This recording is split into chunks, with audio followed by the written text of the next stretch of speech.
Right,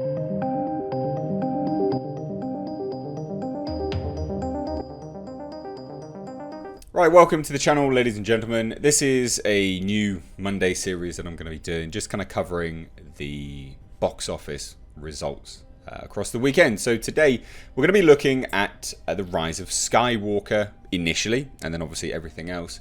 This movie has taken quite a large sum of money overall.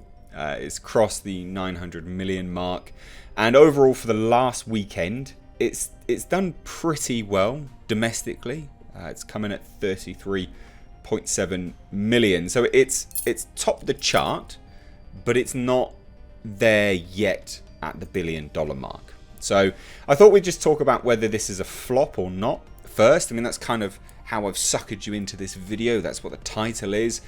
But I mean, I don't think we can consider this a flop. I don't think anyone outside of a select few thought that this would be a massive flop.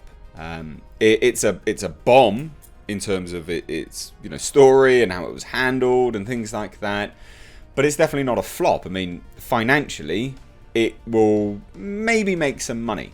We don't know how much, because we don't know how much has actually been spent on it. We know that there's been extensive cuts, extensive reshoots. A lot of work has been done on this film, so it's really difficult to say. But will it cross the $1 billion mark? This is one of those. This is now the holy grail, I guess, for Disney. For most companies, they really want their movies to cross that $1 billion mark, because Disney has set a precedent for it being very attainable for some franchises. The franchises which are popular, anyway. So $1 billion is basically the norm or the expected amount. But I don't think Disney would be happy with The Rise of Skywalker taking home $1 billion. They would have wanted a substantial amount more, and it's a lot less than the other films.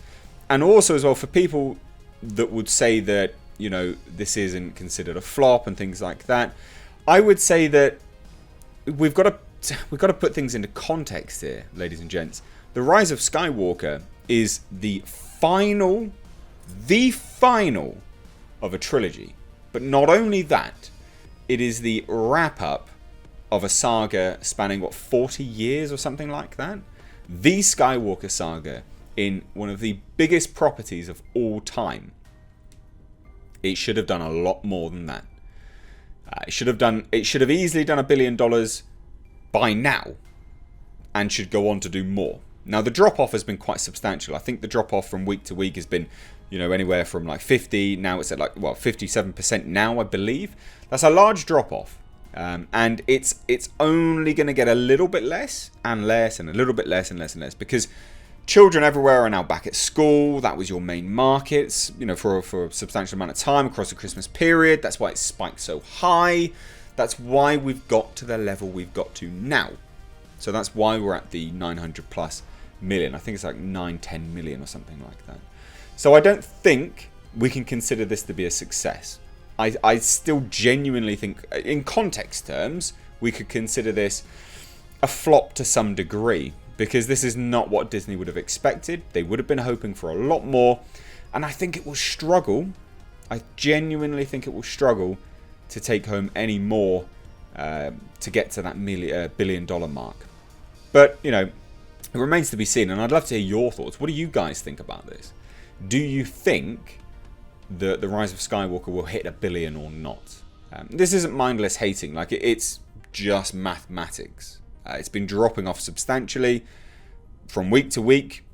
It is now in a time period where movies do hit a bit of a slump. They're up against just societal changes. People are now back at school, so people that are going to the theatres are, adults a bit more. Are they going to go watch Rise of Skywalker? Who knows? But it remains to be seen. So I ask you guys, what do you guys think? Now, coming at second this week, across the weekend, in the domestic anyway, is Jumanji: The Next Level, who hit 26.5 million, which when we compare it to The Rise of Skywalker, which took 33.7 million, that's a good take-in. Jumanji's doing well. Jumanji is doing pretty damn well. And actually, for Sunday viewings domestically, Jumanji has done very, very well. If we compare it to The Rise of Skywalker, right? The Rise of Skywalker put 8.4 million on a Sunday. And you think to yourself, right, well, that's the biggest property of all time. Jumanji must have took substantially less. Wrong. 7 million. Not far off. Not far off at all. Now, this is a film which I haven't seen as yet. It's something which I wasn't going to rush out and see. It's not really what my audience responds to narratively wise, so it's not high on my agenda to go out and see it. But if it's doing this well, there must be a reason for it, so I may go out and watch it. But that's a surprise. That is genuinely a surprise. Now, when we compare it to the previous movie, it is holding on all right.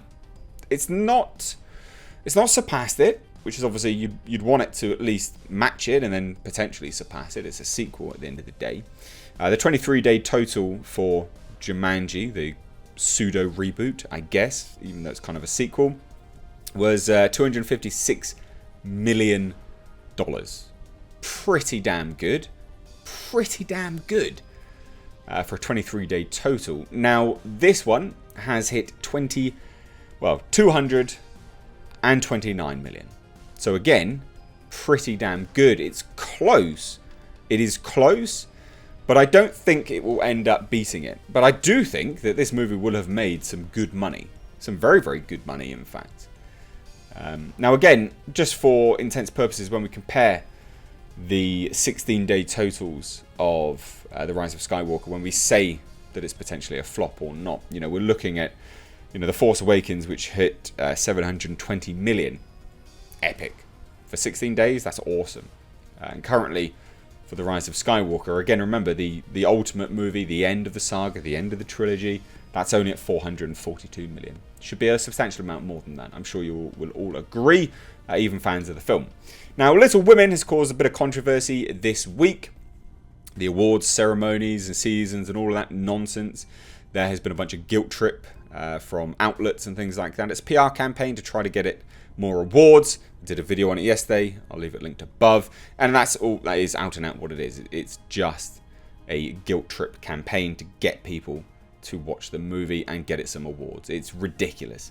Little Women has hit 13.6 million for the the weekend totals. Not bad, not great. I doubt it's going to make too much money, but this is a film which wouldn't have cost too much money either. So at the end of the day, it's really just the awards. This is a movie which was made for awards. This is the 6th film that's basically been made. This movie has been made 6 times, which is just ridiculous. Like, why are you remaking this film that much? You really shouldn't be making this film that many times and then blaming sexism for it, because that's what people were saying, that it's just all sexism. That's why people haven't gone out and watched it, which is ludicrous at best. Really is ludicrous. But hey, whatever. And then we move on. We've got the likes of The Grudge, another remake, reboot of a franchise which is just, it needs to sit down now. Sit down, calm down, leave us for a little bit. The Grudge has hit 11.3 million domestically. Not bad. It's not coming out in the UK for some time. These are films which I can't really talk about because Grudge isn't coming out in the UK for some time. We've got a movie releasing in the US this week, Underwater. That's not coming out in the UK for some time.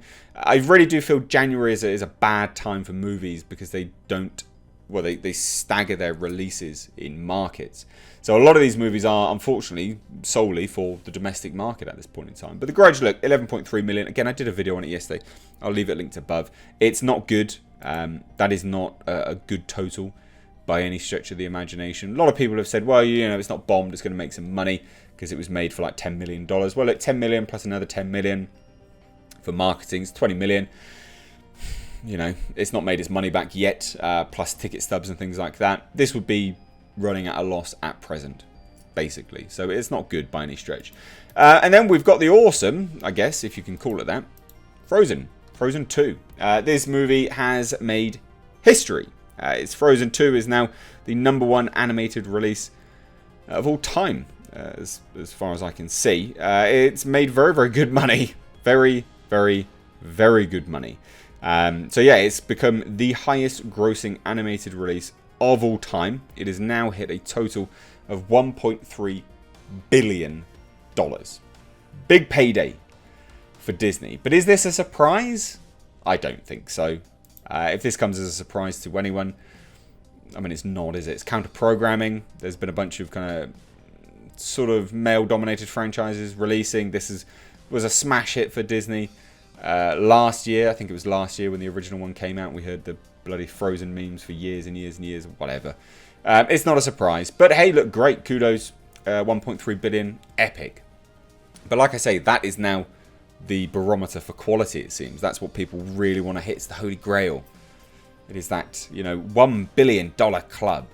And then creeping in, right, on Sunday, it's not quite made the top 5, but just creeping in on Sunday, was this, Spies in Disguise. Interesting concept. I guess we could call this sort of counter-programming for the Frozen movie. I mean, Frozen is going to be dominated by women. This would be a movie, an animated movie for little boys, I guess. I mean, it's for anyone, really. But this is kind of counter-programming. And the Spies in Disguise hit the Sunday totals with 2.3 million, which is close to Frozen 2. It's close-ish. So as Frozen 2 kind of dives off, this is a movie which might come up and rise up counter-programmingly wise. Because again, like I say, Frozen 2 for the Sunday total was only 2.5. This was 2.3 million. I can't see this performing that great, though. It's got some good names in it. Tom Holland plays a little lad there. And then we've got Will Smith playing, you know, the Will Smith-looking character there. So, kind of good talent for voice acting. But that's not a draw for little kids. So, a bit peculiar that they do that. But whatever. So, there you go. I mean, can we call Rise of Skywalker a flop at this point in time? That is the main question from this box office wrap-up of the week. I would say yes. I thought the movie was absolute garbage anyway. But I would say that it's a flop. Just done on basic mathematics, quite frankly.